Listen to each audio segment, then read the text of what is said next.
कितने लोग यहाँ पे रिपीट स्टूडेंट्स हैं? Some people who have already attended current affairs sessions earlier. कौन कौन लोग कर चुके हैं सर? बाकी सब नए लोग. Okay. आपने देखे हैं करंट अफेयर्स की वीडियोस इससे पहले? करंट अफेयर्स की जो वीडियोस हम डिस्कस करते हैं. The reason I'm asking this is because I can refer to some of the topics and some of the things which we have discussed earlier in the current affairs, so that I don't have to repeat the same stuff again and again. It's available on the YouTube, so you can go and visit the earlier lectures which are there. Anyways, let's start. So two topics I will be taking today. That is science and technology and security. Okay. Let's start with the first topic, science and tech. Topic थोड़े से randomly arrange कर दिए हैं, उस sequence में नहीं है जिस सीक्वेंस में आपके करंट अफेयर्स बुकलेट्स में. ओके. ऑल्सो न्यूज़ वाला सेगमेंट में मेजरली टॉपिक्स वो हैं जो कि I hope everybody knows the current affairs now is being categorized into two different portions. One is the major current affairs topics which are of more importance, and then topics in the also in news section which is actually are also important. Okay, so don't think that those are not important topics. The reason we have covered them is that they are important, but it's kind of factual information, things which are more likely to be asked in the prelims examination, not more so for the mains examination. The rest of this material is more mains oriented. Okay, so that's the major differentiation. Don't think कि वो important नहीं और आप बस शुरू के 60-70 page पढ़ने हैं बाकी छोड़. Okay, so let's start with the first topic. That is Trace Gas Orbiter mission and EDM lander. Now, इसके बारे में सुना है कभी? पेपर में आया था, मार्च के न्यूज़पेपर आपने आई होप कि पढ़े होंगे सबने. Everybody is comfortable with English or just English? सब अंग्रेज हैं. Anyways, so Trace Gas Orbiter mission. This is one of the mission which was launched recently. That was in the March month to again study the Mars atmosphere. Why so much fuss about Mars? I mean, there's so many missions which is there. Can you recall some of the earlier missions which has been sent to the Mars? MOM was one. Something bigger. Voyager. Was Voyager sent to Mars? Curiosity. Okay, there is Curiosity, Viking. There are 4 or 5 landers which are already there, but we are still sending some more and more rovers and orbiters and landers to the Mars surface to study the surface in a better way. What is the difference between an orbiter and a rover?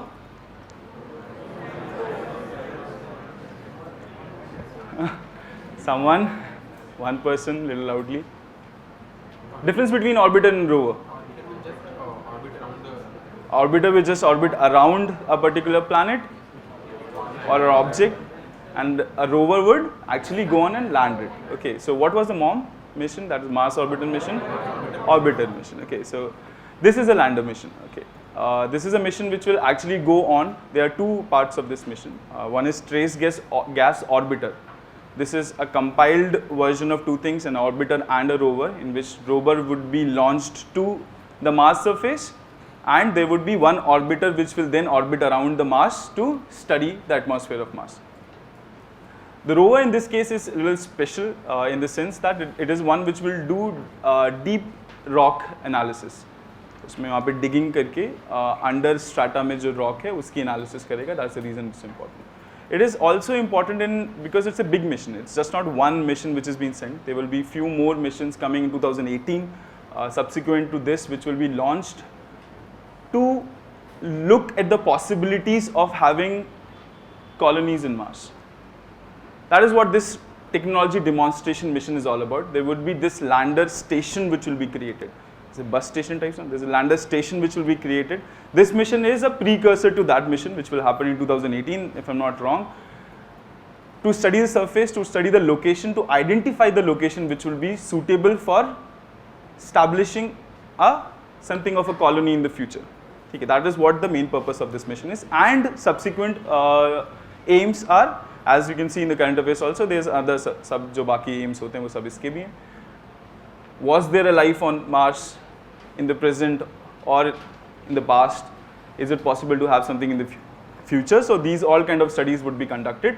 But the major mission is to actually find a suitable location on the Mars and to study the rock strata which is deep below the surface of the Mars. Okay, that is what the two major objective is. What does this second objective want to do? It will take pictures of the way down, but it has no surface camera. As I told you, look, this is a compiled satellite kind of thing, okay, which has a space shuttle kind of thing. उसका surface भी ऐसा ही है, round type तरीके का surface है. जिसमें से कि rover would be dropped, it will go on to the surface, it will land. We have a figure demonstrating that. I guess it will come after some time, like now. Okay. So this is what the mission would be like. This is the complete trace orbiter mission plus the EDM, and then this rover would be launched, which will go on to the surface of the Mars, and while going down it will click the photos. That's what. It will take the images of the atmosphere or the readings of the atmosphere while going down, and then study the rock strata which is underlying. That is what the major purpose of this mission is. More important from UPSC point of view, why are we reading this? Always remember this thing in mind. Always question yourself, why are we reading it at the first place? What could be the question on this? सवाल किस तरीके का पूछा जा सकता है? There is a less chance that a question on this would come on the mains, specifically on this. It could be used as an example if there is a question in the mains examination on space exploration, things like that. But a prelims question can very well be formed on this particular topic. Why? Because in the past, UPSC have asked such missions and questions on such missions. Okay, so that would be your focus, prelims oriented. So the fact sheet which you would be requiring for this is, who are the agencies which are collaborating to launch this mission? Some important data bits which you should remember about it. What is the mission? Who is launching it? What are their aims? That is how the 4 statements would be formed, and that is how a question most likely would be. Nothing more than that, because it is unnecessary information. I have given you the background so that you can understand the aims and everything else regarding that. Okay, that is what is kind of question. Another question could be basic question, difference between orbiter and rover.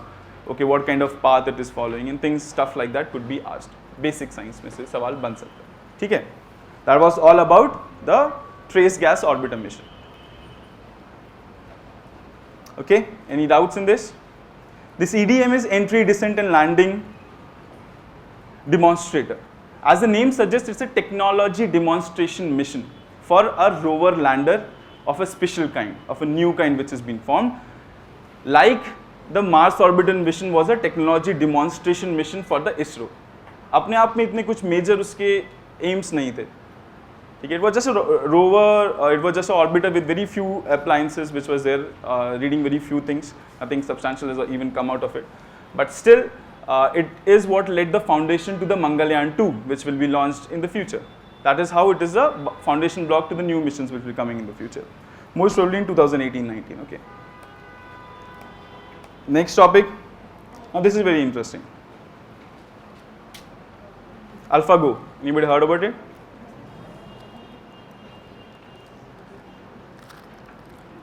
ये क्या होता है?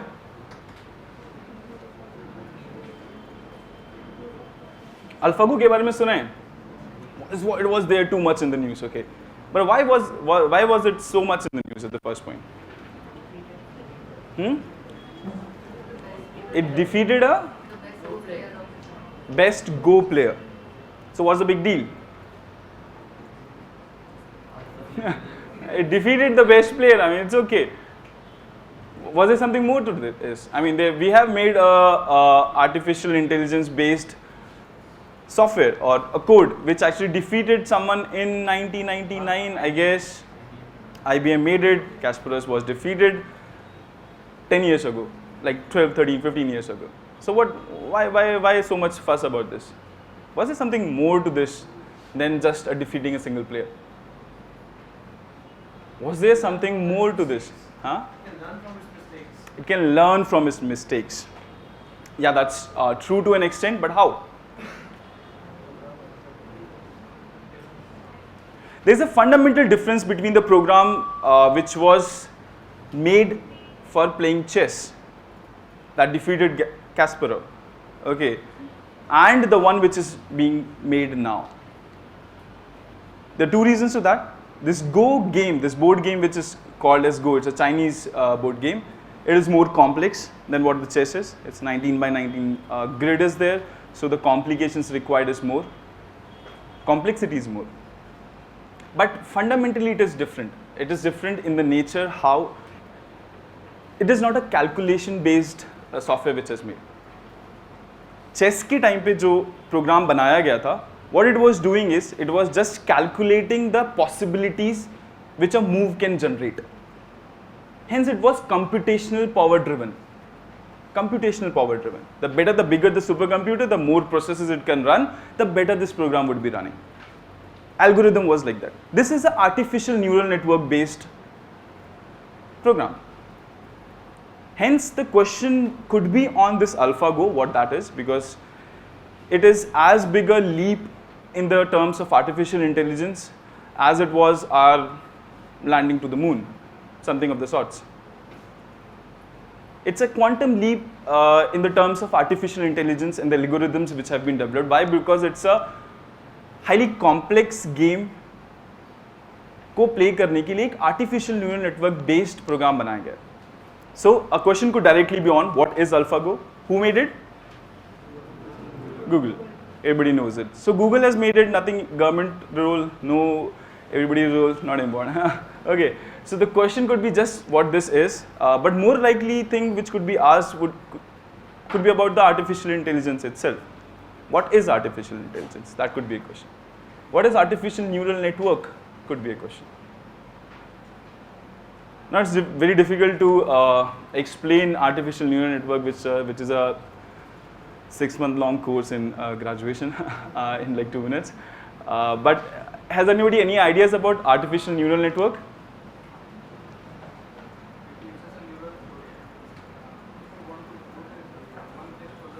A little louder, please.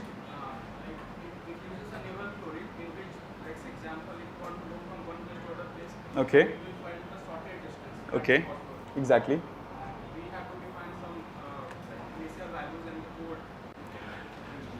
Neural network, everybody knows.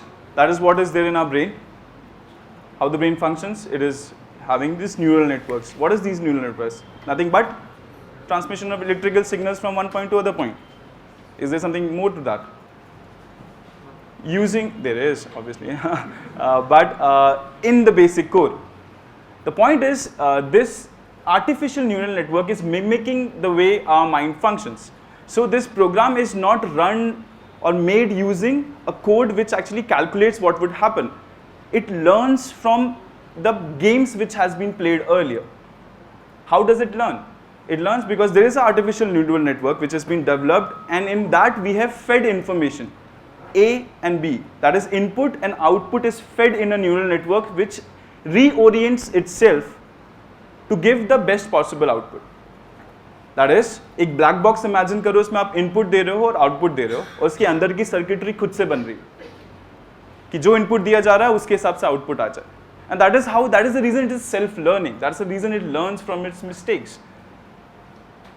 Why? Because it is learning from the games which has been played, n number of games. It sees the patterns, the way a game is being played, and then decides what would be the best step going forward, and not a computational device. It is not a computational device, proper. Clear? That's a wholesale difference, and that is why it is a quantum leap, and that's the reason it is very important. It's as big as the gravitational waves which we have discovered recently. So it's a big event in artificial intelligence domain, hence important. So a question could be on what is AlphaGo? A question could be on what is artificial intelligence, and what do you understand by artificial neural networks? So such kind of simple questions, basic questions could be asked in the prelims examination. Means it's again less likely that a full 12.5 marks question on artificial intelligence would be asked. Very unlikely. Clear? So that is about AlphaGo. Any doubts in this? So was artificial intelligence evolved during 1990? There are various methodologies to artificial intelligence. As such, intelligence नहीं होता है. ठीक है? It is just providing information. हाँ. It's basically kind of not just a database. That was the database. I mean, at that point of time, it is not now. It's just a algorithms which have been provided that what to do if something like this happens. That is what artificial intelligence is. It's not intelligence as such. Hence the whole controversy about what would happen in the future. Okay, what if the machines become more intelligent? What would happen with the increased automation? There was a question in the mains examination last year regarding the same thing. That was about the robotics and the automation. The real reason that question was asked because there was a report which was published by some big four consulting firm which said that the India's Skill India mission, Make in India mission, we are talking about that we will be providing 100 million labor force to the world. But according to that report, they would be shedding off like 20 million jobs in the Europe itself because of automation. They will not be requiring too much of people coming from India to work for them. And hence the question about prohibitive labor and the applications of robotics per se was asked. There was an administrative angle to that also. So everything which is asked has some administrative or India specific angle questions which UPSC asks. It has to be. It's an Indian civil services examination. Okay, end of the day. So that's what about AlphaGo. Rest you can read in a little bit detail. It's not possible to completely explain this now. Next mission is NASA InSight mission.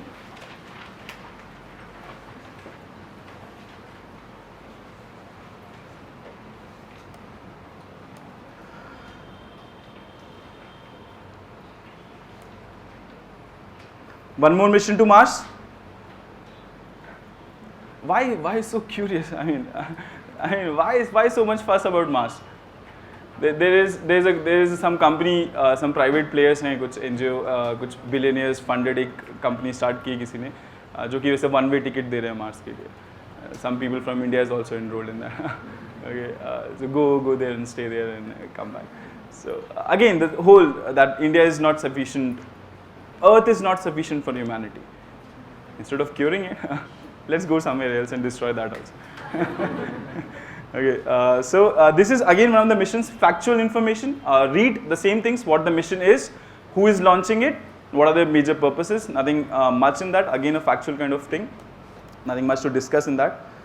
There are many missions and future missions also which have been discussed in this. It's a similar kind of mission which is there again to study the deep interiors of the Mars. Clear? This is by the NASA, and the TGO EDM was by Russian ESA. Okay, that was a joint collaboration by them. This is by the NASA. Same thing, doing the same research, similar kind of research, not the same. Major aims kya hai, purposes kya hai, that is all you have to remember. Factual kind of information. Don't focus too much on this. IRNSS, that is India's Regional Navigation Satellite System. Anybody who is preparing for this exam for the last 4 or 5 years would know about this.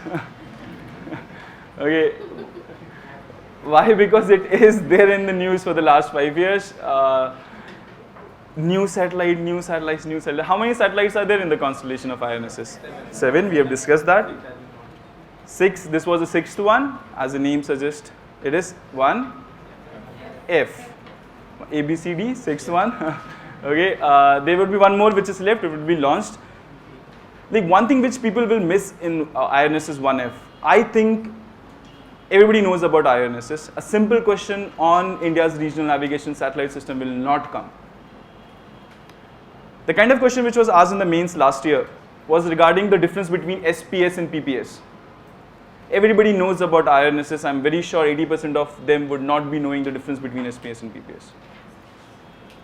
Because since this information is too much in the common domain, they will ask a little bit deeper, okay, a little bit technical in that.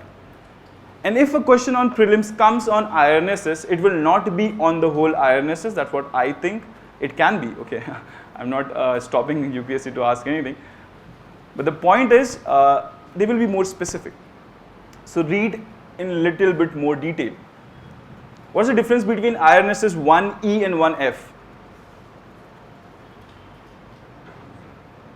Everybody knows what IRNSS is? Different. The orbit will be different. You have guessed correctly. Which one is what?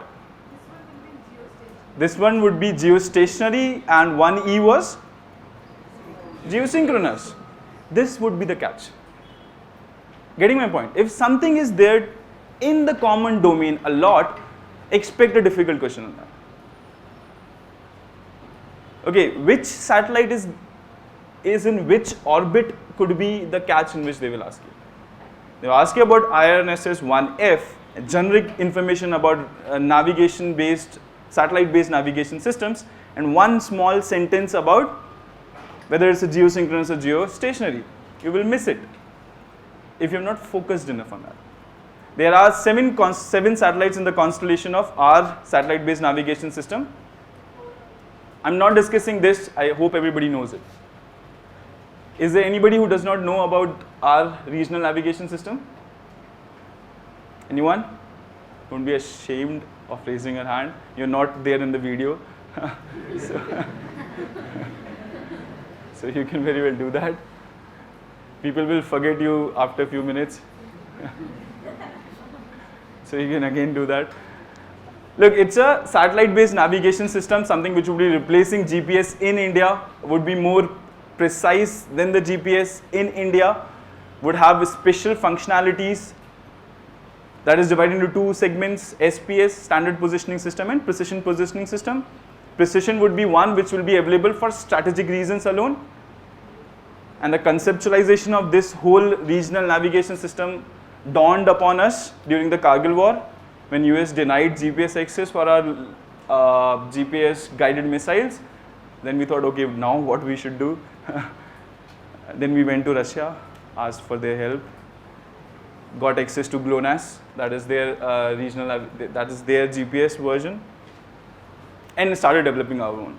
So it's a big step. It's a great achievement because very few countries have this satellite-based navigation system of their own.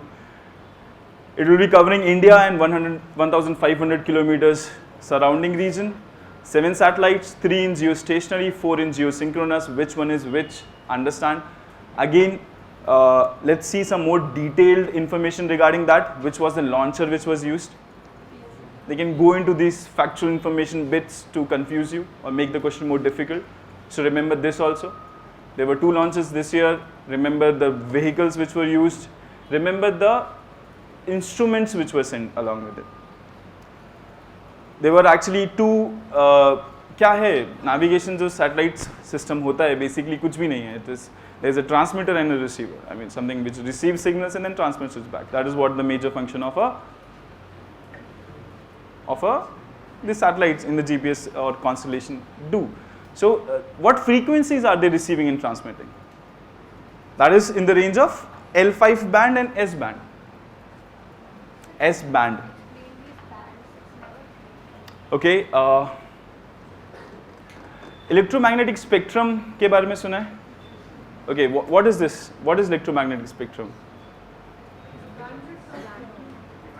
That is a compilation of too many waves of different frequencies. That is what a spectrum means.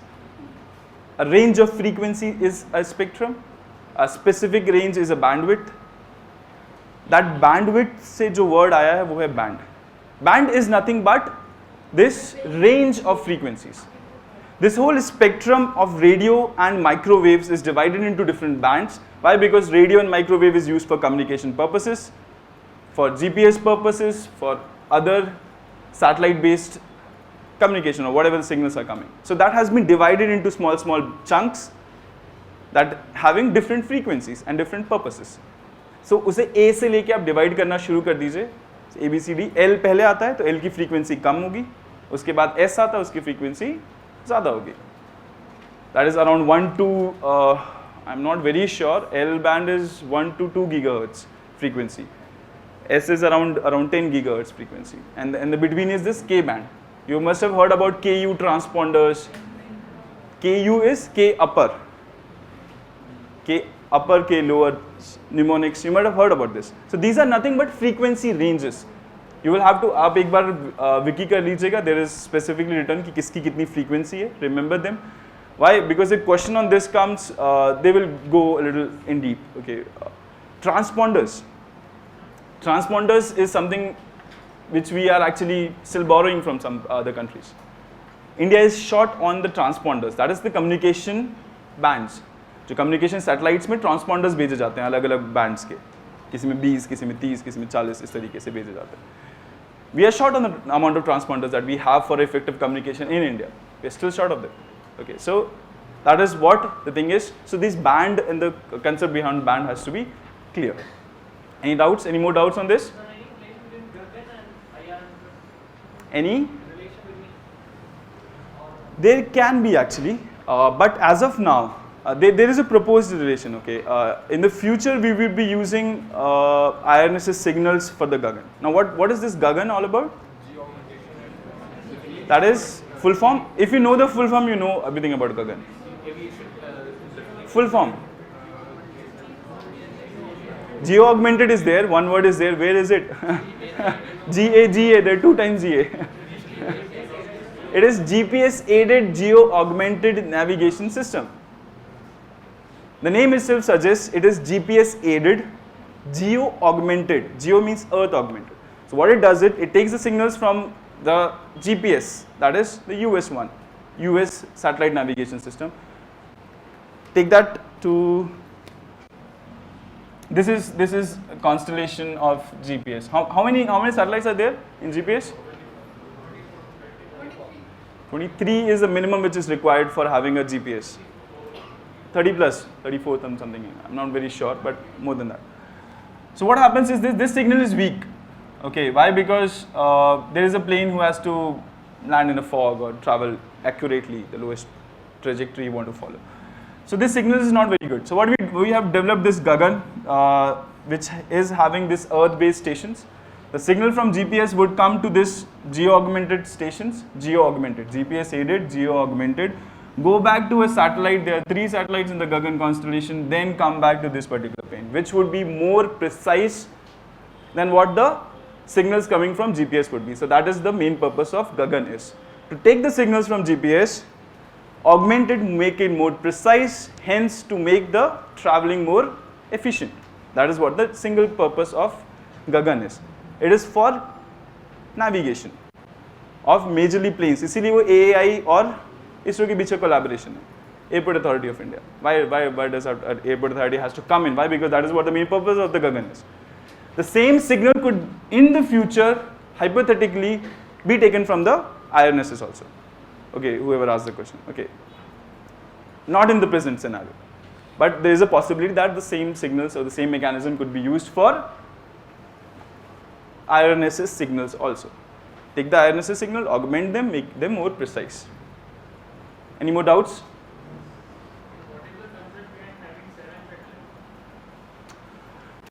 The concept behind having 7 satellites is that it is the most optimum amount of satellites, minimum amount of satellites basically, which is required to provide signal, to provide navigation in the area which we want, that is India and the surrounding regions. We would have actually required more satellites. Okay, the reason we have put 4 in geosynchronous have reduced the number of satellites which is required. It's a unique kind of system which we have for our IRNSS. Again, जुगाड़ पैसे की तो हमारे पास कमी रहती है हमेशा. कम से कम में करना है. इंजीनियरिंग में एक ही चीज़ सीख के निकलते हैं लोग बाहर. पैसे कैसे बचा? Anyways, any more doubts on this? Shall we move forward? Sir, in this one, where we are using signal from it, that means it's not using all 24 or 23 satellites. No. These are the Gagan constellation satellites. It then sends the signals to the satellites which are there in the Gagan. The 3 satellites for the Gagan also. That is again a regional focused. It is Gagan will not be available all across the universe or the world. Specifically focused to India and the surrounding regions again. And these satellites are one which will take the signal from here, go back there, and then give it to the plane. Not the constellation of GPS. These are not the satellites which are there in the GPS. These are Gagan satellites. Okay, they're different. This is the one which is of the GPS. No, high orbit only. I'm not very sure of the orbit actually, but as far as I remember, it's a geosynchronous orbit. Yeah. That's what I'm saying. I'm not very sure of the orbit. I remember it as geosynchronous, but it could be low Earth orbit also. It could be polar synchronous orbit also. I'm not very sure of that. IRSS is not low orbit. This is geosynchronous in G, that is beyond medium. The boundary of medium ends at geosynchronous. After that, you got junk orbit or after that orbit. Okay, so that is beyond medium. Okay, specific name, that is geosynchronous orbit.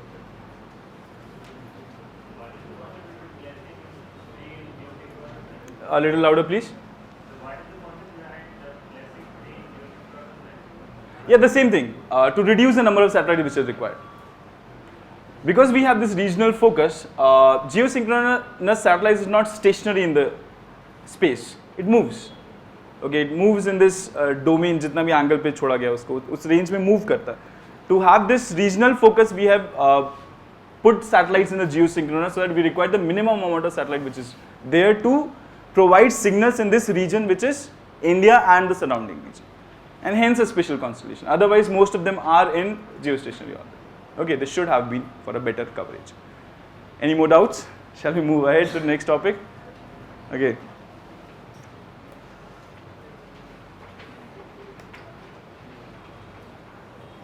Next is India has recently developed its first indigenous sonar dome. First indigenous sonar dome. What is this? Any guesses? Before reading, any guesses?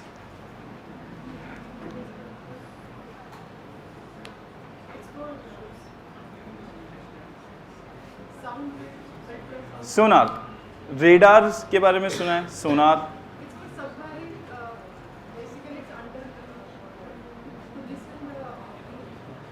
What is the function of a radar? What does a radar does? Radar is, what is a radar? Basic function. Okay, basic function. Yeah, it sends radio waves. That's the full form of R is the radio waves, and then it gets reflected and they receive it.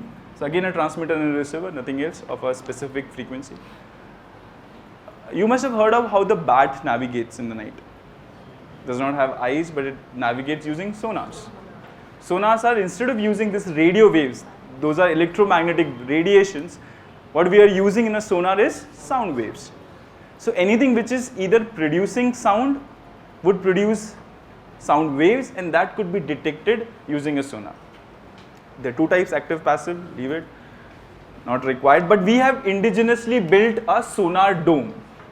Now, sonar dome is this whole set of appliances which contains the sonar and the acoustics and all the appliances which is required for effective detecting navigations in the ships and also in the submarines. There's always a dome there. So we have produced one indigenously, which is again a big achievement in defense self-reliance. Okay, it's a technologically challenging thing because material science में ज़्यादा advancement लगते हैं बाकी किसी चीज़ों के to make it such perfectly, and we have made it, and that is what the news is. So hence important. Okay. Yeah, dome is there. You know, ship का जो आगे वाला portion होता है ना. No, it's a big thing. Okay, it's like huge. In a ship, there is a dome which is like usually in the front of the ship there downstairs, जो underwater होता है. ठीक है, the submerged part of the ship.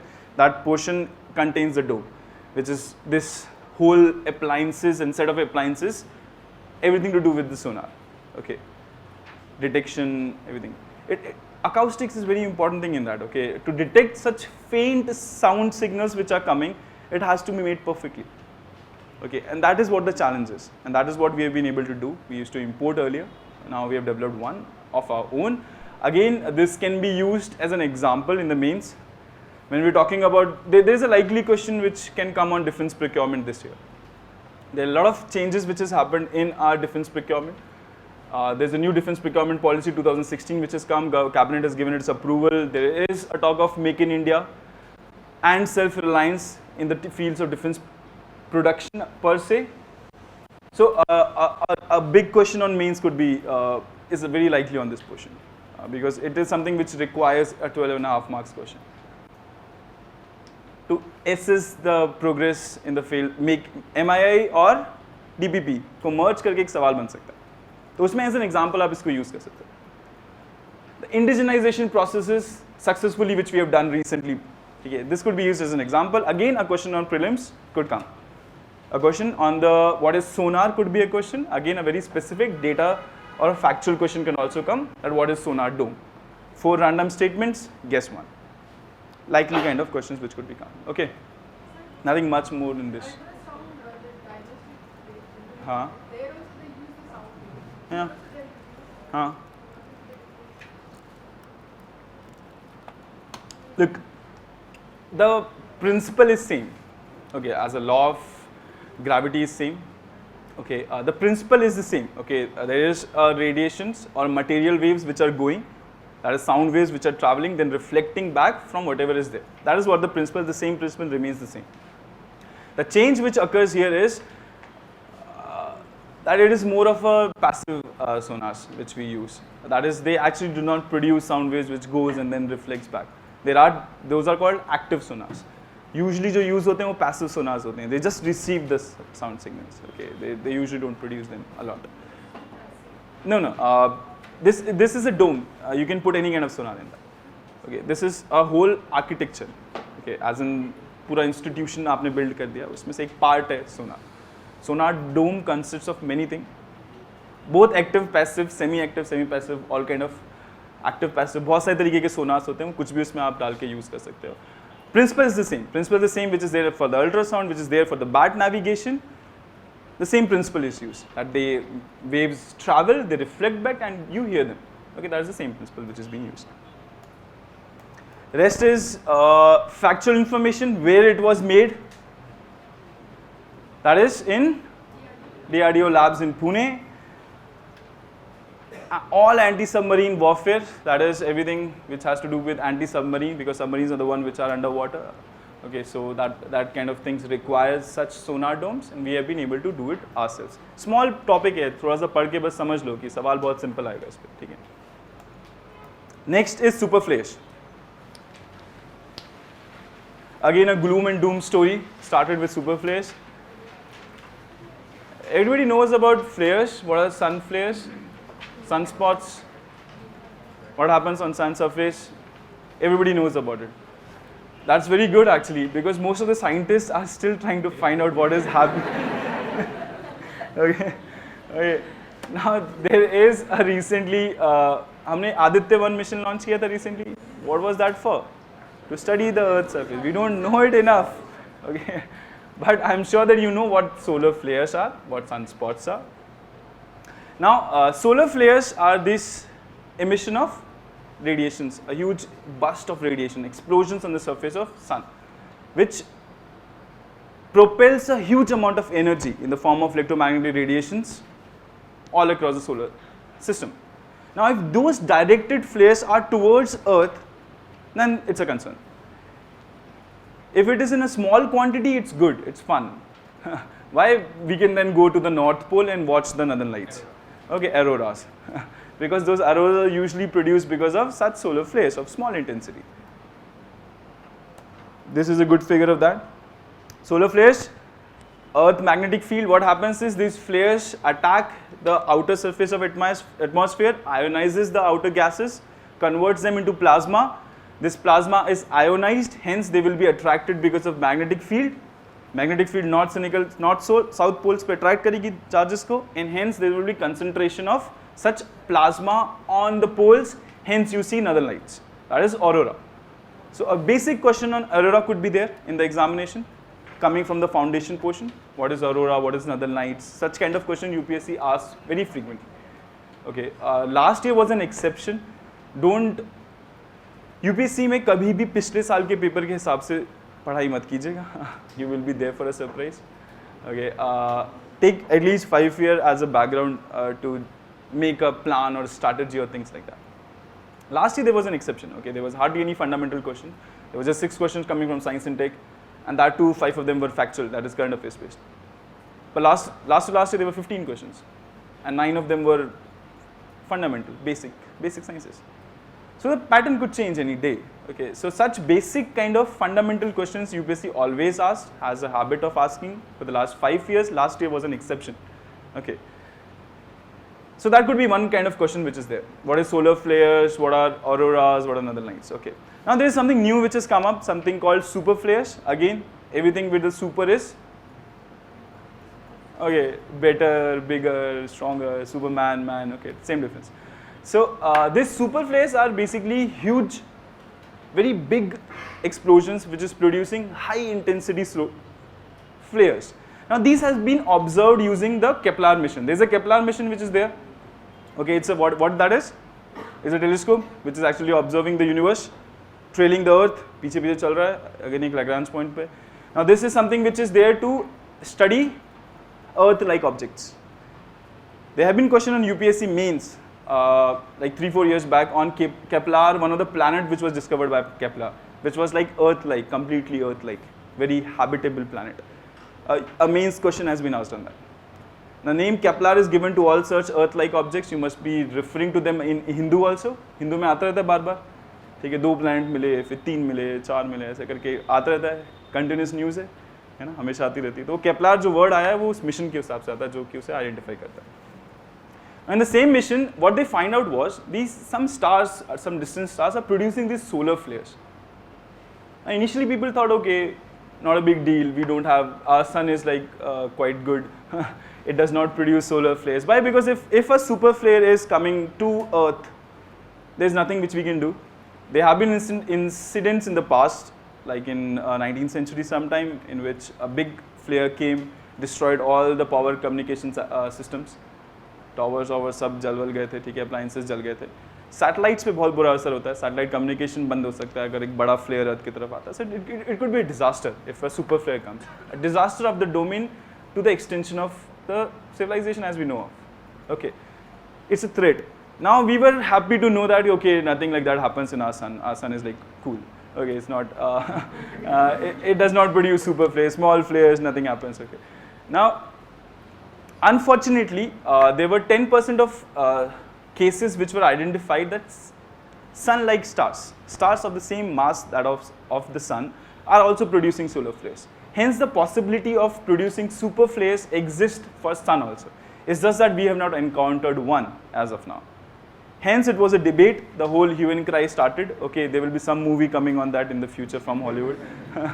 Okay, but that is what was debate was. It was a concern that was raised. And anything which is debate जो generate करती है ना, खूब curiosity generate करती है, उस पर UPSC सवाल पूछ ही लेता है. ठीक है, तो likely कि पूछ सकता है super flare के ऊपर. Hence we have covered this. That's about super flares. Now coming to the next topic, that is photodynamic therapy.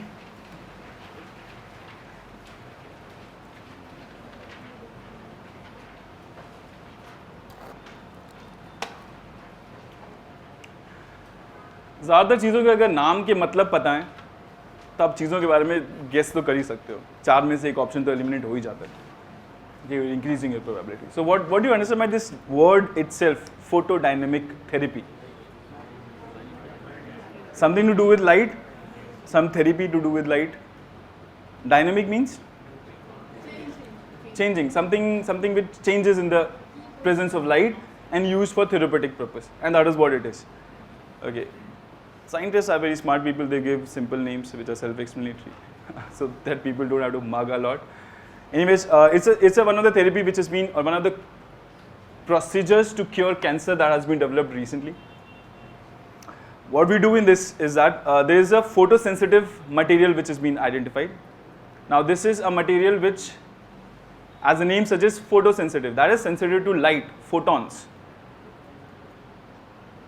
This particular material reacts in the presence of a specific light. Specific light as in specific wavelength of a light. अब ये एक ऐसा material है जिसमें अगर आप इस material को यूज़ करके, if you are providing medicine, that is medicine to cure cancer, what are the options which we have as of now? Radiotherapy, chemotherapy. That is like radiotherapy killing everything which is there in the path of radiation, or chemotherapy killing ourselves slowly, whole body, I mean everything.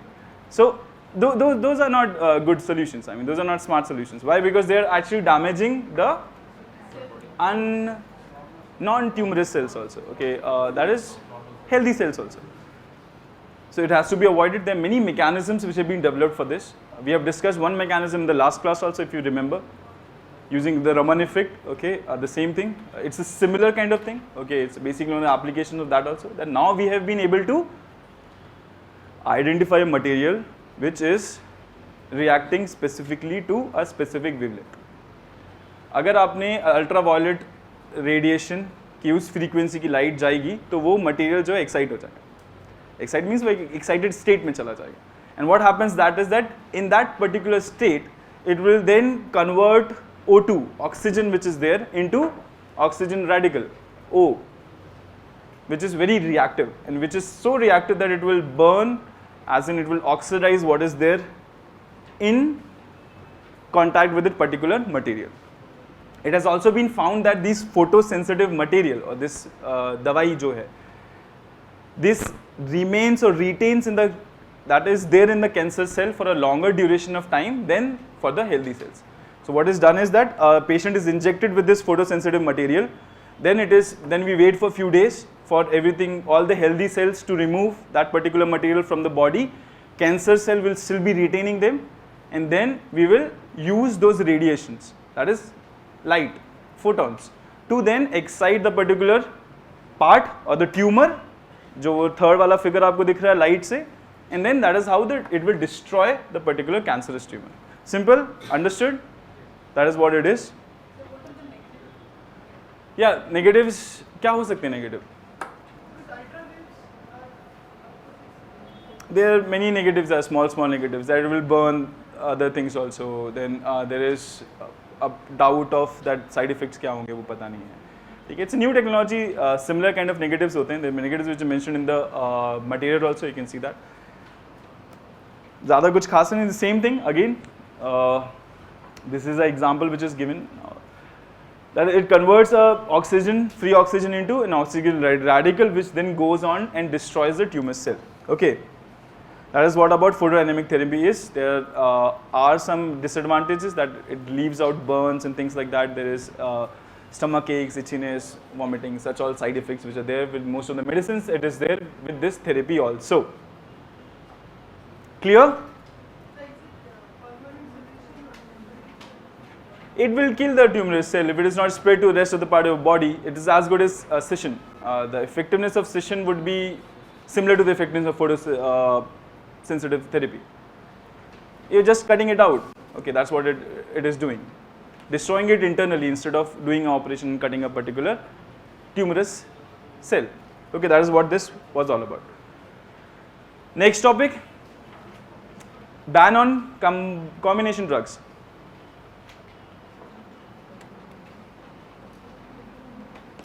Ban on combination drugs.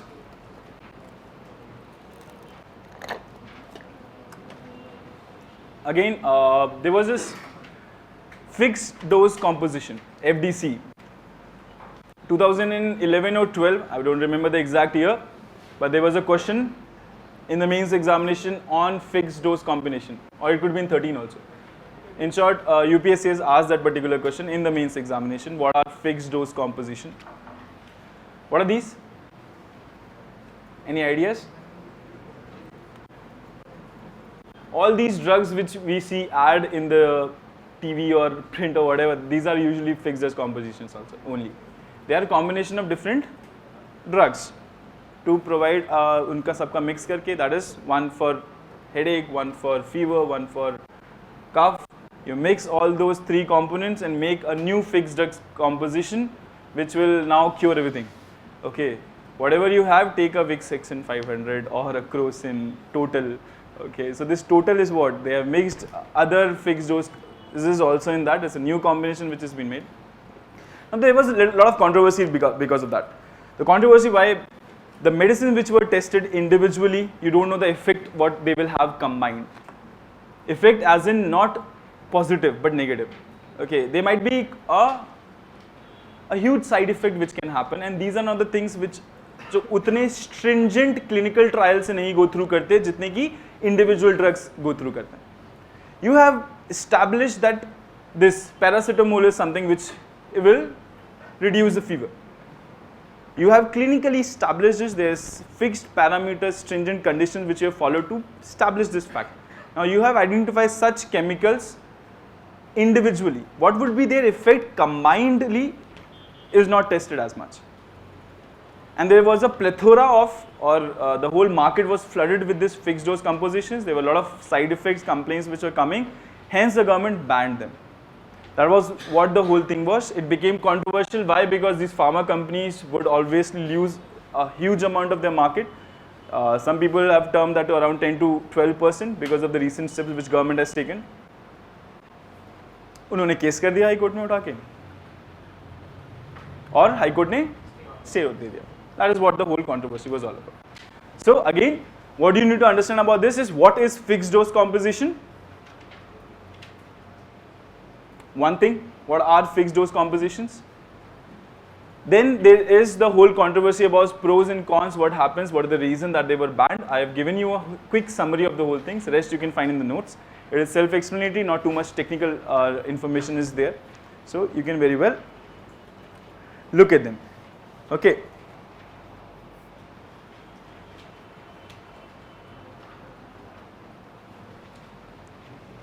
Again, the way forward now, this is what the controversy is, that we have now banned the fixed dose compositions of many kinds. 300 ban कर चुके हैं, 600 और करने वाले हैं. तो way forward क्या है, सोल्यूशन क्या है इस प्रॉब्लम का? Testing.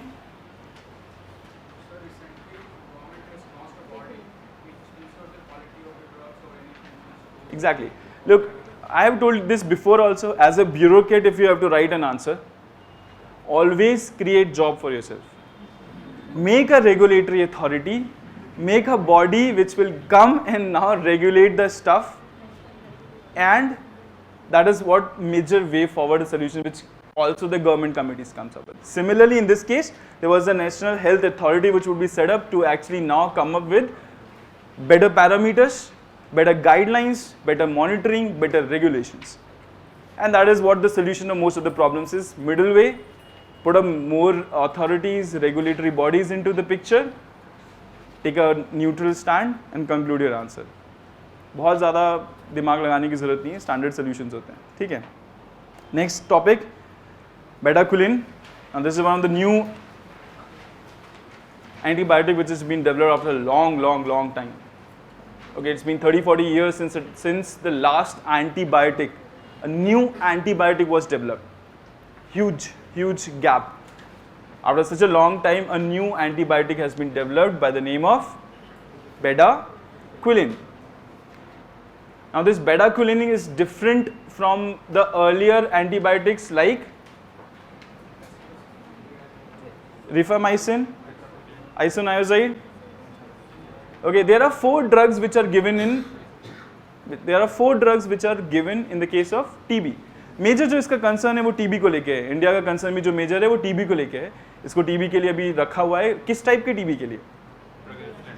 There are 2 drug resistant, MDR and XDR. So what it would be most likely to be used in? MDR, not the XDR. Okay, XDR we are still not very sure what to do with that. That is multi-drug resistant variety of tuberculosis is one which is resistant to 2 major antibiotics, that is in the form of rifamycin and isoniazid. Okay, these are the 2 antibiotics which are ineffective of this new TB, which is people are increasingly affected with. कुछ reports के हिसाब से 3 से 5% लोगों को ये है, कुछ रिपोर्ट के हिसाब से 10-15% के आसपास भी लोग affected है MDR TB से इंडिया में. That's a huge number. Okay, why? Because now the जो अभी का जो दी जाती हैं दवाई जिसमें 4 कॉम्बिनेशन होते हैं अलग अलग डोजेस के, अलग अलग एंटीबायोटिक्स के, अलग अलग स्टेजेस पे जो 6 महीने में आपको इंटेंसिवली खानी होती हैं, वो इनफेक्टिव है MDR के केस में. Okay, so that is what this particular new antibiotic will provide solution to. This is just not a new antibiotic, its functioning is also new to a large extent. For example, rifamycin, what it used to do is, there is a RNA replication process which happens from DNA, RNA, and then the protein is produced. Okay, transcription, replication, these are things which am assuming that you should be knowing. Okay, why? Because NCERT is one which you all have to read. So if you read that, you will have this information, how the whole process of protein production, cell multiplication happens. In that process of multiplication, there is a step in which this RNA is being produced. Okay, this RNA multiplication, RNA जाके attach होता है DNA से, and then it scissors out. Enzymes के through वो scissor होता है, and then the whole new strand is produced. Now this rifamycin actually stops that process. Okay, the new TB, the new strands of TB have mutated themselves to make this process ineffective. Now they have found out new mechanisms to actually stop the functioning of rifamycin, because it is specifically attaching to single process. Bedaquiline is actually not process dependent. It is one which stops energy production in the particular nucleus. That is what it does. Conversion of, or the production of energy as such is reduced, hence the cells will die. And that is how it will stop the attack. Hence it's a novel in its methodology also, how it will attack a particular microorganism. Okay, and also it is a new tool in the hands of doctors and a new lifesaver for people who are affected with MDR-TB. Okay, because now it has become a major concern. So that's all about bedaquiline. Rest is there in the information is given in your material. You can go and refer it. If there are any more doubts, we can discuss after the class also. Okay. Next topic.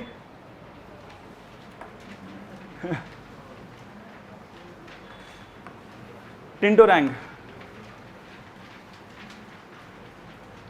रंग से रंग याद रख लीजिए. रंग वाली बात हो रही है basically.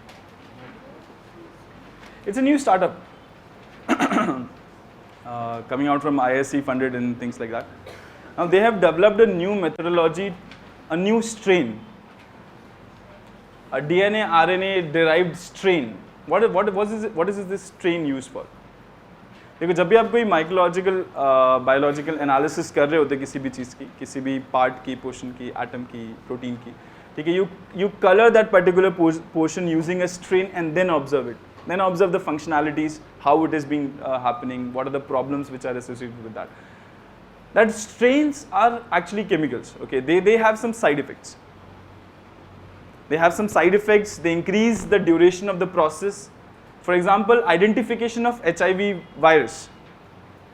Identification of HIV virus takes a lot of time because of inefficiency of these particular strains which are used to color that particular thing so that we can identify, so that we can look at them at the first place, to differentiate them from other cells. Okay, that is what these strains are used for. This particular company, this is a new startup which has come up with a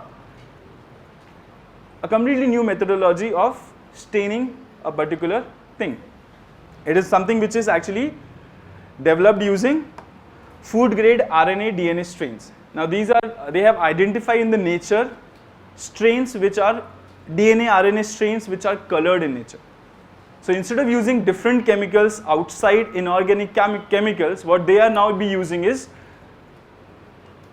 RNA and DNA strains themselves which are existing there in the nature. Hence they will be less toxic. Since it is a RNA DNA strain naturally ही उसमें से process करके आ रहा है, safer तो होगा ही, वो cheaper भी है क्योंकि वो उस process को fast कर देता है, identification की process को, strain produce करने की process को. Hence now if there is 1 week which requires to produce the result of HIV test, in the future using Tentorang, we can actually do it in 1 day. Again, since this thing is RNA DNA derived, they can be reusable. The same strain could be used to color different things. Okay, they can be used multiple number of times. And these are some of the advantages of Tentorang. It is quite little technical in nature. Okay, हो सकता है कि ज़्यादा समझ में नहीं आए, इसमें मटेरियल भी ज़्यादा अवेलेबल नहीं है, बहुत ज़्यादा करंट अफेयर्स में कवर भी नहीं हुआ था. The reason we have covered in our current affairs is it's an Indian initiative at the first point. Biotechnology के डोमेन में पाथ ब्रेकिंग चीज़ें बहुत कम होती हैं, स्पेशली इंडिया में. It's a path breaking thing. Okay, it's a good invention. Okay, it's a big invention which happened in the field of biotechnology. A question of biotechnology is very much expected this year. Couple it with Startup India, couple it with all the initiative which government is taking. It's a startup which has produced a novel methodology to develop a strain. Hence, it's important. A 10 to rank itself could be a question. It will not be very technical in nature that how are they doing it will never be asked. What it is would be asked. And what are their applications? These are the two things which you should learn about from this topic. What is 10 to rank and what are the applications and its use, मतलब क्यों है उसकी applications इतनी अच्छी. ठीक है? So this is the information bit which you require from this particular article and that is where the question could be asked from. More importantly, this topic or this particular example could be used again. This particular topic, that is 10 to rank, could be used as an example in your answer. If there is a question on potential of biotechnology in India, list out the initiatives which government has taken, what are the challenges this particular sector is facing in India. You can use it as an example. These are the initiatives under DBT which are happening, and this is one of the outcome which is there. As an example you can use which will qualitatively enrich your answer, and that is the reason you read current affairs. It is just not for the sake of information कि prelims में सवाल आएगा. Same चीज़ें आप mains में भी use कर सकते हैं आपके आंसर राइटिंग में, and that is what makes a difference between 4 number और 5 नंबर के बीच में. That is what the whole खेल is. पूरा खेल उसे एक आधे नंबर का ही है. 4 नंबर सबके आ जाते हैं, ठीक है, 3-4 सब ले आएंगे, ठीक है. वो आधा नंबर और 1 नंबर जो डिफरेंस करता है वही डिफरेंस है selection non selection even topper और लास्ट रैंकर के बीच में. Okay, anyways moving forward to the next topic, that is resource project.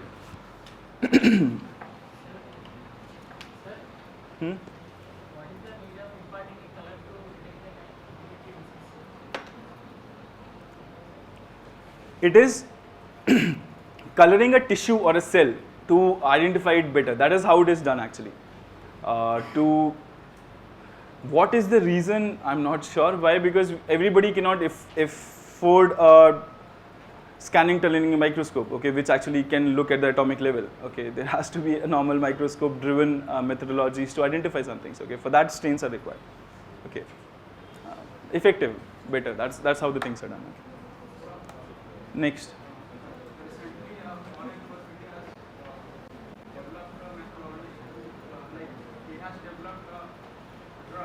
Identify the particular DNA sequence. Like in the case of the cancer of AIDS, some DNA sequence keeps changing with the time. So it becomes difficult to identify the DNA sequence. Okay. So what is the question? So like for a university has developed a drug which can identify a particular sequence. Okay. A drug or a method? Okay. Possible. Okay.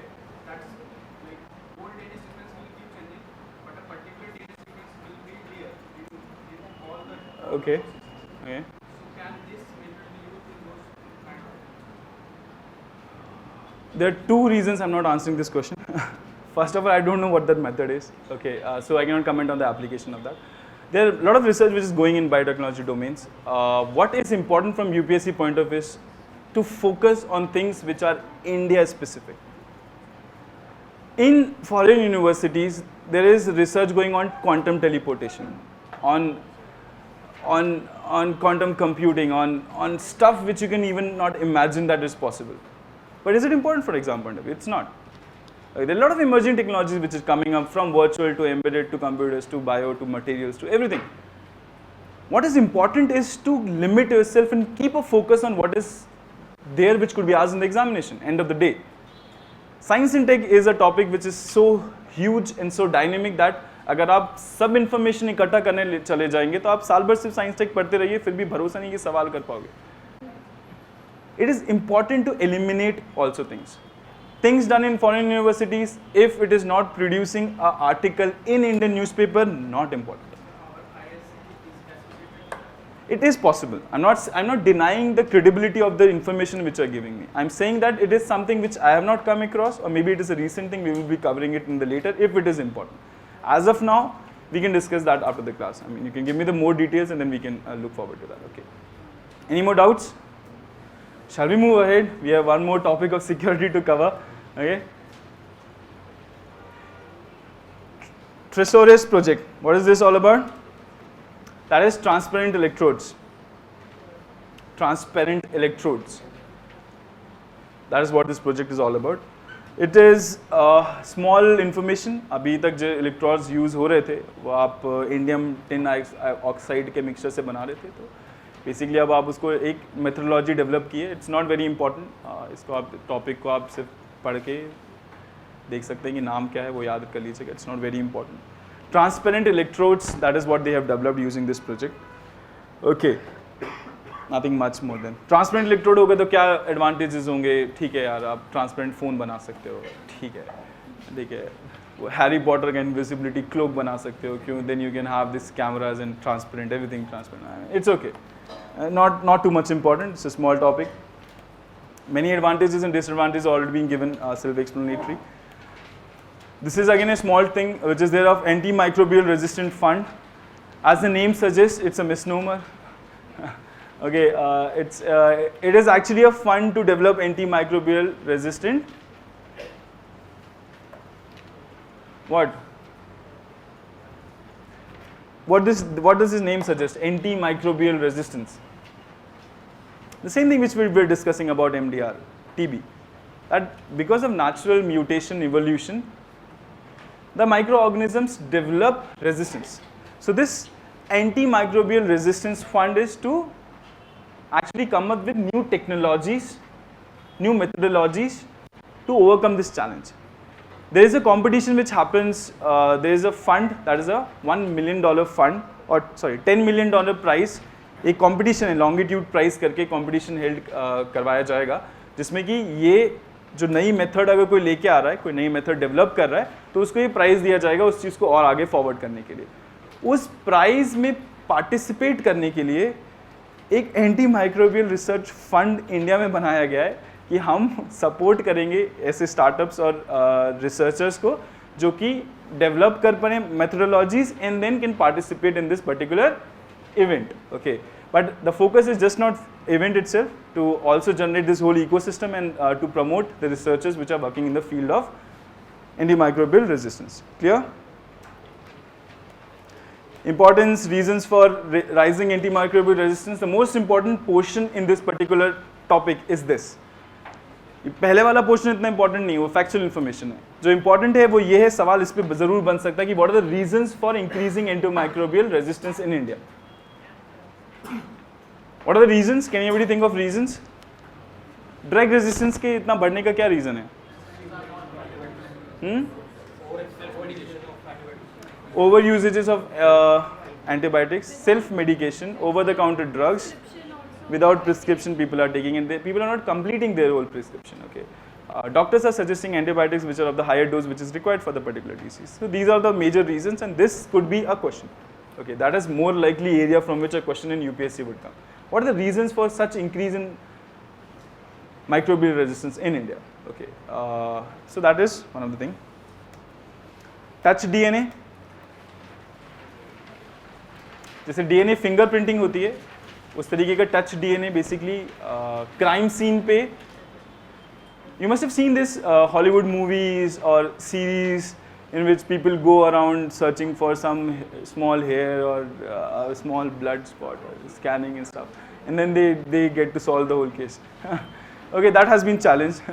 Okay, this touch DNA is actually small strand of DNA which is there at the crime scene, on the weapon or in the location or things like that, which are then magnified by the scientists to identify what the DNA is, to identify the criminal. That is what the process is. Now there are agencies including the FBI which is opposing to use of touch DNA to convict a particular criminal or a particular accused. So that is what this is all about. That is the reason it was there in the news. So a question on what is touch DNA could be there. What do you understand by the word touch DNA could be a question. Rest of the information background I have given, बाकी उसमें दिया हुआ है, self explanatory कुछ खास है नहीं उसमें. ठीक है. Next topic, that is Svalbard Global Seed Vault.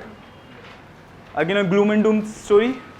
Okay, if everything goes, everybody dies, some calamity, natural, unnatural occurs, there would be a repository of seeds. That is, all the genetic information of every variety of seeds that we have would be stored at a particular location. कि third world war होता है और nuclear attack से सब मर जाते हैं, 2-4 लोग जो बचेंगे वो जाके वहाँ से सीड लेके अपनी खेती बाड़ी शुरू करें. Okay, that is what this thing is all about. Remember the location where it is. Okay, there have been questions earlier. Remember the location not because you will be the survivors, but because that could be a question. There have been incidents in which questions have been asked on such small information. Okay, small information. So what this Svalbard Global Seed Vault is, and what is its location or the purpose? You understood the purpose. Is there something like this in India also? Has anybody heard of it? Somewhere? Yeah, they're trying to build somewhere in. What would be the location which would be ideal for such a situation? High altitude, colder places. So where do we find cold places in India? Leh Ladakh region. So that's where this particular new vault of India is being set up. Okay. Again, information on a question on that could come instead of this. Okay. Factual kind of thing. And we are done with Science and Tech. For any other doubts, any other queries, I would be available there after the class also. We can discuss it. Okay, there are small topics also in news which is of the factual nature which I've missed because it's not possible to cover everything in a judicious manner. So let's move on to the next topic, that is internal security, law and order. And we have paucity of time, let's finish it quickly. Okay, discuss the first. There have been 2-3 articles on cyber security. There was an international or a national security summit which took place. There is an international conference which took place. The whole cyber security architecture and everything regarding that, internet governance, these are all interlinked topics. So let's discuss this one major topic of cyber security and internet together so that we can move forward to the next smaller topics which are there. Cyber security. I hope everybody knows what cyber security is all about. What do you understand by the term cyber security when talking about cyber security?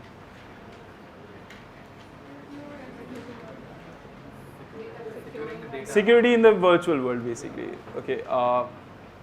There are certain problems when it comes to crimes which are of the nature of cyber crimes. What are these problems? The biggest advantage that internet provides us is anonymity. That's the reason people troll each other so much on net. Okay, fake Twitter accounts, fake accounts. Why? Nobody can trace it back to us. That anonymity is one thing which creates a problem. That is identification of the criminal or the one who is actually committing the particular cyber crime. That's one thing. Another problem with cyber crime is that of the boundary which he was talking about correctly. The data which is actually generated at one particular point is not usually consumed in the same location or the locality. That is, अगर आप यहाँ से information download कर रहे हैं YouTube से या फिर आप communication कर रहे हैं using Facebook से, it's not necessary that all the transmission of data which is happening is within the borders of India. It will go outside. It will go to servers which are there in US or some other location. The crime becomes of an international nature. Hence, the laws which will be applicable is a concern. Who will implement those laws? Is there a global policeman there to implement or punish the people who are doing these cyber crimes? There is a lack of it. Are there global conventions or things like that which is there? Is there any global convention to deal with cyber crimes and cyber security? Are there? Is there? There is one. 2004, India is not a signatory of that. Any guesses?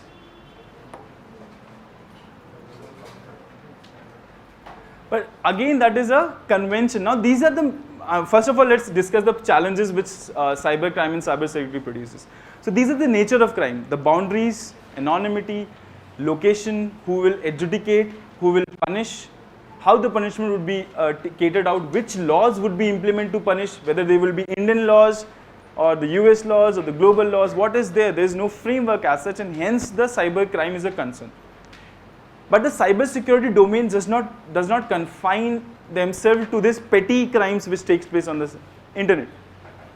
Petty crimes, I am including hacking thousands and crores of data as also a petty crime. Why? Because there is a bigger concern which comes into the picture when talking about cyber crimes and cyber security is strategic or national security concerns are also there. Okay, cyber warfare is a reality now. I mean, it's not even a myth. Okay, Stuxnet के बारे में सुना आपने? Okay, nobody claims who started it, but everybody knows that it was Israel and US who developed this particular virus called Stuxnet. Now, this was the first virus of its kind. It was such a complex virus that it actually destroyed the hardware which was there in the enrichment plants of Iran, nuclear plant. First software to actually destroy the hardware. Okay, that was a first incidence of cyber warfare which happened. It postponed the whole nuclear program of Iran by 5 years at least. That is what the minimum projections are, and that's the reason we have Iran on the table now, having a US-Iran nuclear deal or whatever that is. Because in 5 years back, they actually delayed their whole project, so they were now lack of enrichment plants. 80% of their enrichment plants were attacked and majority of them were destroyed using this particular virus. Similarly, there was another flame virus के बारे में आपने सुना होगा. Again उसको बोला जाता है कि वो भी derived था किसी country में बना हुआ था. Again a big virus. So these offensive warfare mechanisms which people are implementing, that can be akin to terrorism which is happening. Because there are a lot of similarities which is existing between cyber crimes and terrorism. The anonymity, lack of borders, who will implement, who will do, these all things exist with terrorism also, but also obviously to a lesser degree.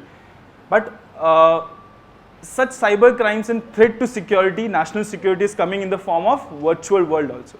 Why? Because today the critical infrastructure is there on the internet. From governance to banking to आपके strategic information regarding your nuclear establishments, regarding your plans, patents, projects, companies, all the data is there on the internet. Hence it has to be protected. Now the protection of this particular critical sector in India is done by multiple agencies, as it is the case in everything else. Multiple agencies, multiple ministries, multiple departments are involved to secure India's cyber architecture. There are many, कुछ के नाम बताइए, आपने for sure सुना होगा. NTRO, that is National Technical Research Organization, is a nodal agency, and CERT-In, that is Computer Emergency Response Team. Every nation have it. So for India, it is CERT-In, that is CERT India, and this is the one which actually responds to in the case of emergency, like the firefighters kind of thing. Okay, then there is NCIIPC, you must have heard about it. That is National Critical Infrastructure Information Protection Centers. Now this is the agency which actually protects the critical infrastructure, defense, banking, finance, power stations, gas pipelines. Such critical infrastructure are protected by this specialized agency which is NCIIPC. Okay, so this is the architecture which we have. Now there are multiple more people which are involved. There is National Information Grid which is involved, there is Information Bureau which is involved, there are multiple other ministries of communication and IT, Department of Electronics and IT. All these people are there in the whole architecture. Who is doing what? Nobody knows. Hence, there were certain proposals which were made. Okay. Now, these proposals are in the form of National Cyber Security Agency has been demanded. In 2013, we came up with National Cyber Security Policy. National Cyber Security Policy. Heard about it? National Cyber Security Policy. सुना है किसी ने इसके बारे में? This is a policy which came in 2013. Again, a policy which was aimed to secure our virtual world. That was the policy. It talked about everything from infrastructure to funding to generating human resources to promoting research in the field to collaboration with the industries. All the thing which every policy talks about, that's there in the National Cyber Security Policy also. In the same policy, there was proposed that a National Cyber Security Agency will be set up, which would be the one which will be coordinating all these multiple agencies which are existing. A kind of nodal centralized central secretariat जैसा होता है, सारी ministries के secretaries को coordinate करने के लिए जैसे central secretariat होता है, उस तरीके की एक agency बनाने की बात की गई थी. It has certain pros and cons we will be discussing. And there was also in 2014, there was an office which was established. Any ideas of that?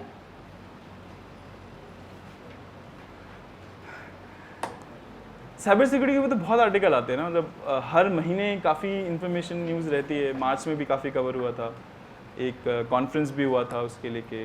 It's important topic, it's a topic on which question can actually come. On all of these things which I have mentioned, all these important bodies which I have mentioned, there could be a question on that. What is this body? What are their roles and responsibilities? A mains question could be formulated. What is the problem in this particular architecture? What should we be doing? What are we doing? Important topic. It's one of the biggest topic in internal security. Again. So starting from the article which is there. Now there are certain inherent problems which exist in India, because of which we are at a disadvantage as compared to other nations. That exists in the form of design and density. Design and density as in, we are not net data importers but net data, we are the net data exporters. Okay, we are not the servers are not in India, everything goes out. Okay, the companies, everything is established in foreign nations. Okay, there is institutional problem which exists in India. There is problem of the whole design capabilities of corporate sector. Plus there is a huge density of users which are not aware of the security which is required in the cyber world. Okay, ज़्यादातर लोगों को तो नहीं पता ना, मतलब कितने लोग Apple यूज़ करते हैं जो कि बहुत secure माना जाता है iOS. Very few, 1%. Okay, majority of them are using Chinese made hardware. Okay, this hardware is also we not producing. We never know what kind of chips are installed in them which will be spying on the whole system which we have here. Okay, Chinese phone started ringing. Find it offensive. Anyways, so these are the problems of design and density which exist in India, which complicates the whole cybersecurity architecture which we have. What are the institutions which are involved? I've already given you a list. Okay, problem of lack of control over hardware, जिसके लिए हमने क्या किया है simultaneously एक national electronic manufacturing mission launch किया है ना, किया है रिसेंटली लॉन्च किया, उस पर सवाल आ सकता है. ठीक है, तो ये हम इनिशिएटिव कर रहे हैं कि हार्डवेयर खुद प्रोड्यूस करना शुरू करें. The types of cyber crimes can be done divided into 4 different kinds. Espionage or digital intrusion can actually be divided into 4 different kinds. That is espionage, that is spying, cyber crimes, attacks and wars. Okay, these are the definitions which are given. They are self-explanatory. Okay, the lack of national security architecture, as in we do not have lack of architecture, as in कि हमारे पास कुछ नहीं है, ऐसा नहीं है. उसका कहने का ये मतलब है कि the design which is there is little flawed. Who is owning the responsibility? How the information would flow? Who is the nodal? What is everybody doing? Is little bit jumbled up. Hence, we required a architecture which is better in some sense. Okay, and for this there was a debate, and then the National Cyber Security Agency was proposed.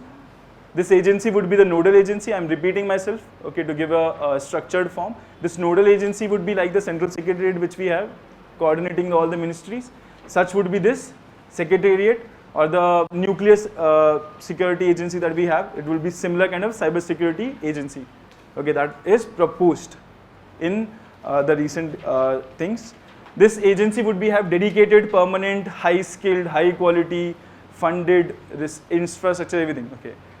जो भी किसी भी नई agency के साथ बोला जाता है, जो भी हमने प्रॉब्लम डिस्कस की थी, लैक ऑफ मैन पावर की, इन सब चीज़ों की, पैसा, पावर, इंफ्रास्ट्रक्चर, गाइडलाइन, सब कुछ उनको मिल जाएंगी, तो होपफुली वो अच्छे से काम करना शुरू कर देंगे. That is what is proposed. Now coming to that, it has also been suggested that India should start preparing its cyber offensive capabilities, because it is something which we have not openly come up with, that we are doing something like that. But China recently, actually in one of its proposal, said that it is now building a cyber offensive units. Okay, cyber offensive units which will be used for in the future warfare. And imagine if there is a future war between China and somebody, who that somebody would be. Okay, so it's likely that such attacks and such things would happen on India. So hence we should also develop a counter offensive capabilities in some manner. Okay. Okay, the architecture which is there in cyber attacks recently, it has happened in many places. This is all the things which are involved in this. There is NTRO, NCIAPC, CERT-In. Okay. Then there is all the intelligence agencies which are also involved in such domains. The new thing which has come up is National Cyber Security Coordinator. In 2014, it was proposed that there is a coordinator which will be coming up. What National Security Agency would be doing today, it was proposed that there would be coordinator like the National Security Advisor, kind of coordinator.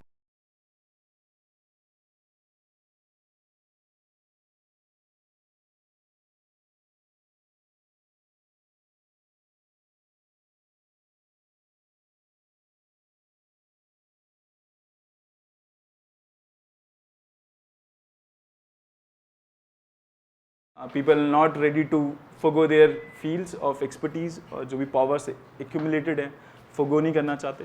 तो ये चीज़ जो है, it has not taken pace. It is not non-stop. Okay, so that is what the concerns regarding India's security is. Okay. Now this is, you can see the number of crimes which is increasing in India. From 2011 to 2015, there has been exponential increase in the amount of cyber crimes happening in India. Okay, there have been incidents of attacks on national critical sites. Okay, तो इसीलिए हम लोग बहुत सारी चीज़ें कर रहे हैं. From hardware, we have National Electronic Manufacturing Plan or mission, which we have started. We have developed our own operating system.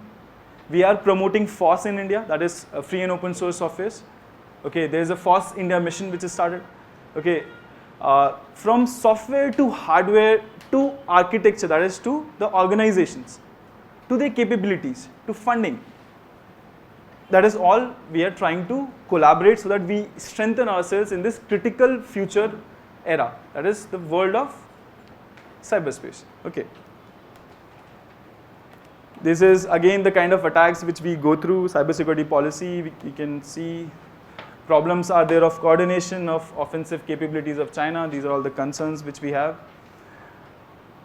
These are some of the methodologies which we can use to thwart off any cyber attack which happens on India. That is bleeding edge technology, big data analytics, air gapping, offensive cyber operations have to be strengthened. Now what is this air gapping? Air gapping is what? Air gapping मतलब कुछ नहीं, जो भी system खराब हुआ है उसको हटा दो, निकाल दो. Okay, नेटवर्क से अलग कर दीजिए. That is what air gapping is in very simple, in very simplistic terms. Okay, bleeding edge technology is again developing cutting edge technology. Is a word derived from the same thing in the field of encryption analysis. That is to thwart off any cyber attack which is happening. Okay, so that's about the cyber architecture which we have in India, the challenges which we have.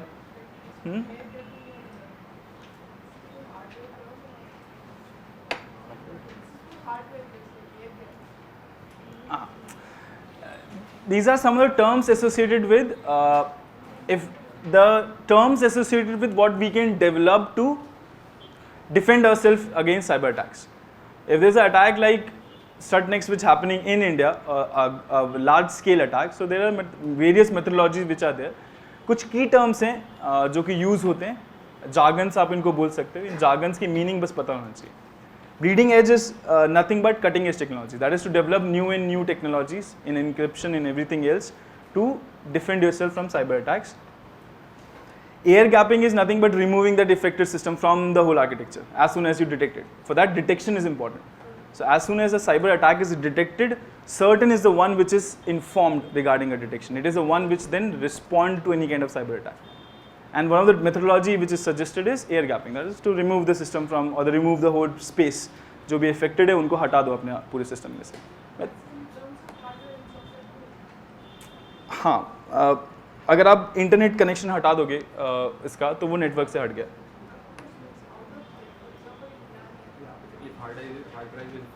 Basically, it's a cyber attack. It's a virtual, it's a internet-based attack. So you remove the system from the internet. That is what is air gapping is. Remove the system from the network. Nothing but simple यार. पता चल गया infected है, हटा के बाहर कर दो. Okay, next. So you use cloud computing in this one? Cloud computing for air gapping. Okay, it is different. What is cloud computing all about?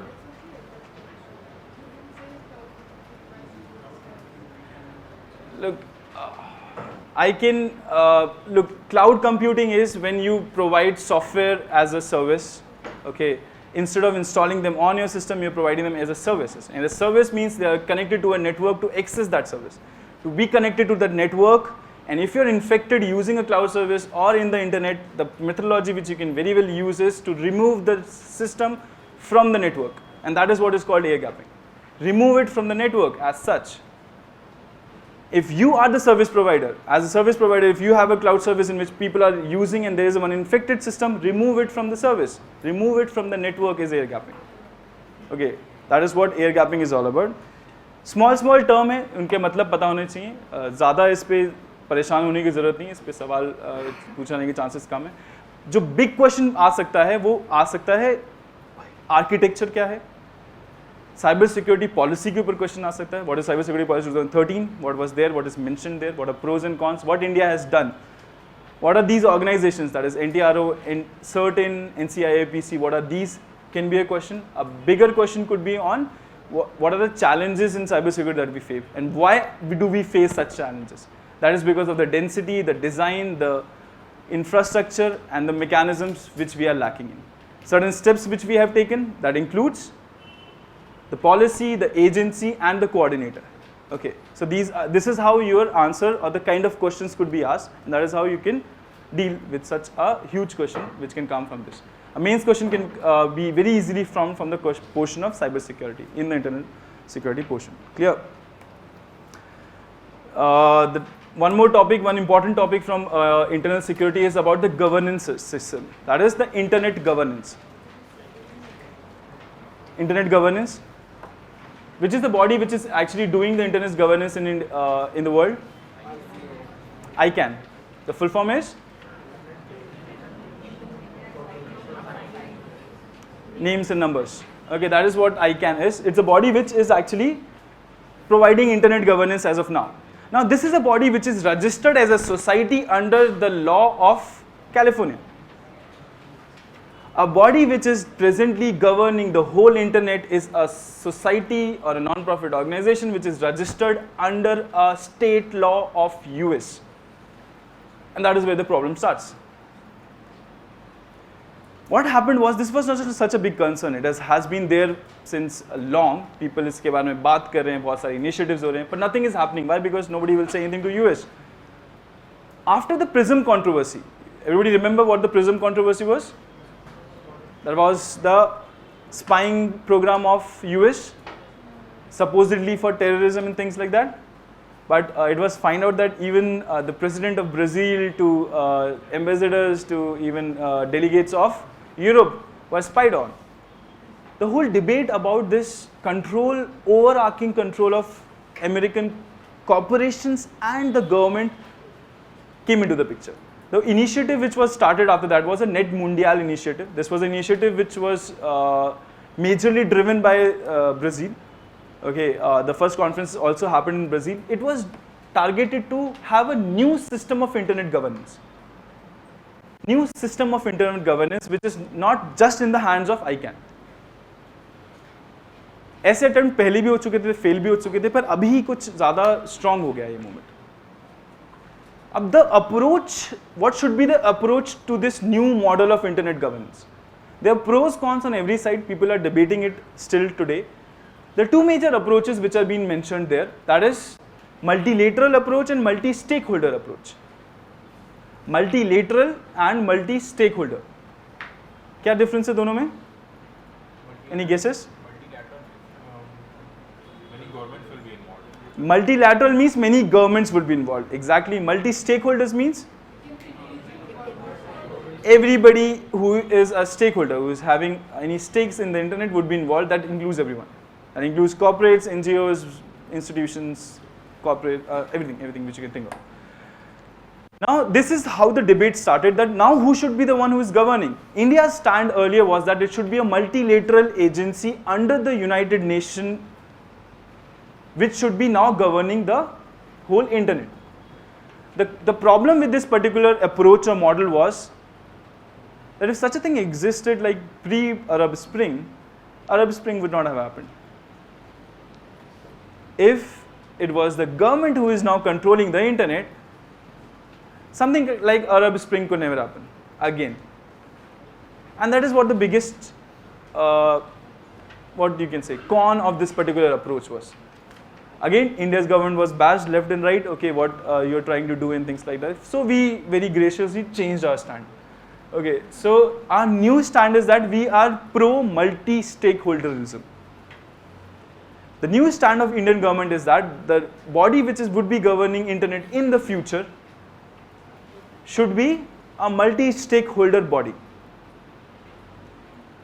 The reason this is there in the news in the current affairs is that ICANN has changed its governance structure to a multi-stakeholder structure. ICANN का जो governance structure है वो अब multi-stakeholder हो चुका है. They have involved government delegates, they have involved NGOs and other corporates also in the governance structure of internet.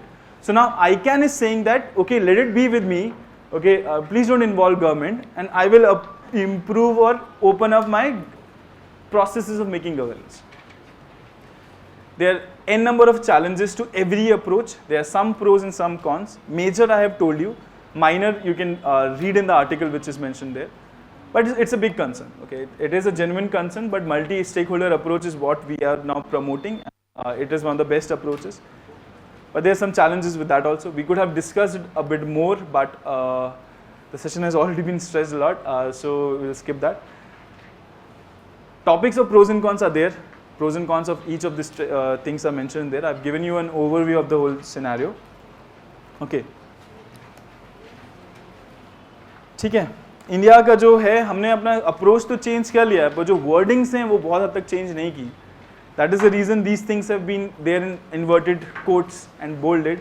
Why? Because we are talking about multi-stakeholder approach, but we are saying that anything to do with security, anything to do with critical information should be a government prerogative to decide.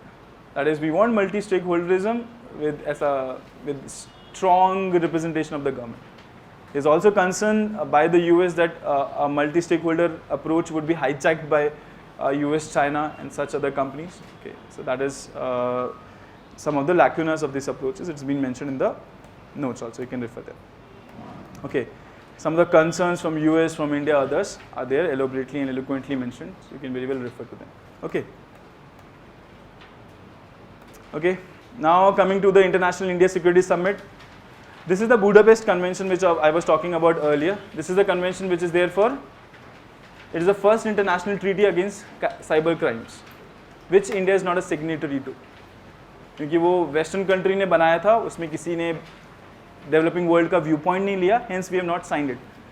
It's a convention which came in 2004. There are 48 countries who have already signed it, but India is not a part of it. So there was a summit which happened on security in India, which was majorly talking about cyber security only. The concerns of cyber security and everything which we have already discussed is repeated in this article also.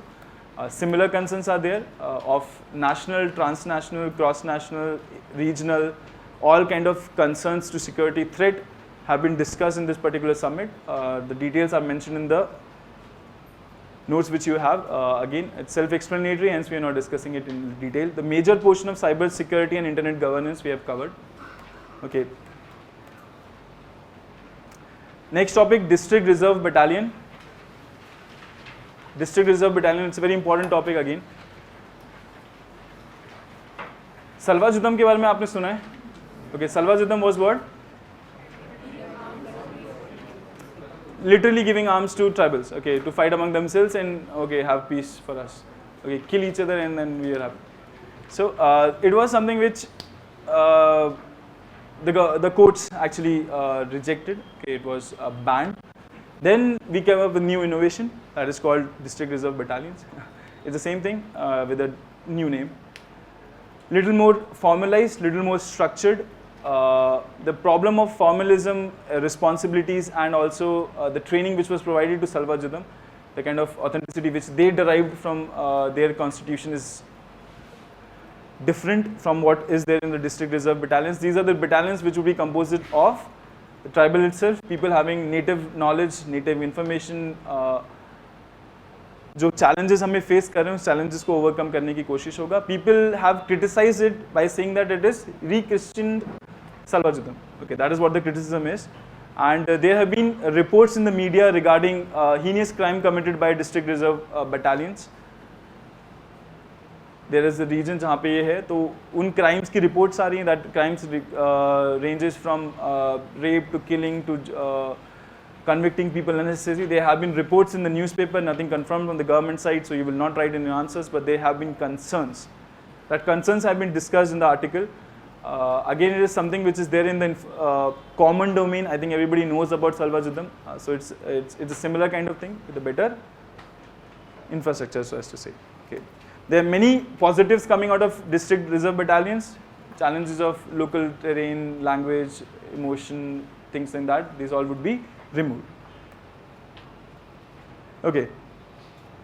So next topic, tackling cross-border terrorism in SAARC nations. This is again a simple topic. We will discuss all the doubts after the class. It's quite late, unfortunately. Okay, this is a very simple factual kind of information. आप इसके बारे में पढ़ लीजिएगा, कुछ खास नया है नहीं इसमें समझाने के लिए. ठीक है. We are rushing through, unfortunately. The next topic is Operation Virangana. Operation Virangana. There was an Operation Nirbhik which was conducted in Delhi. That is police and school communication improve करने के लिए जाके बच्चों से जाके बात करेंगे. उसी तरीके से अभी एक Operation Virangana है to train and empower the housewives which are there so that they can become the eyes and ears and of the police, and also so that we can stop the cases of domestic violence and domestic rapes and things like that which is existing not there in the public domain a lot. And for this initiative has been started. Why? Because this Operation Nirbhik come out with very good results. Okay, it was well appreciated. The results and the findings, stories which came out of Operation Nirbhik, were shattering kind of thing. Okay, बच्चों के साथ अजीब तरीके के crimes हो रहे थे, पर ठीक है उनसे उनको लगा कि उनको और आगे चल के और लोगों को इन्वॉल्व करना चाहिए. It's one of the initiatives the Delhi police has taken and this is all about operation Veerangana. There are few exercise which happened recently. देखो ये मिलिट्री एक्सरसाइज बहुत होती है. ठीक है, अच्छी बातें होती हैं, होनी भी चाहिए, वरना पता कैसे चलेगा कितनी प्रिपेयर्ड है. The kind of there was a scenario like 2-3 years back that questions on these exercises in the match the following type used to be asked. Match the following questions have not been asked for the last few years.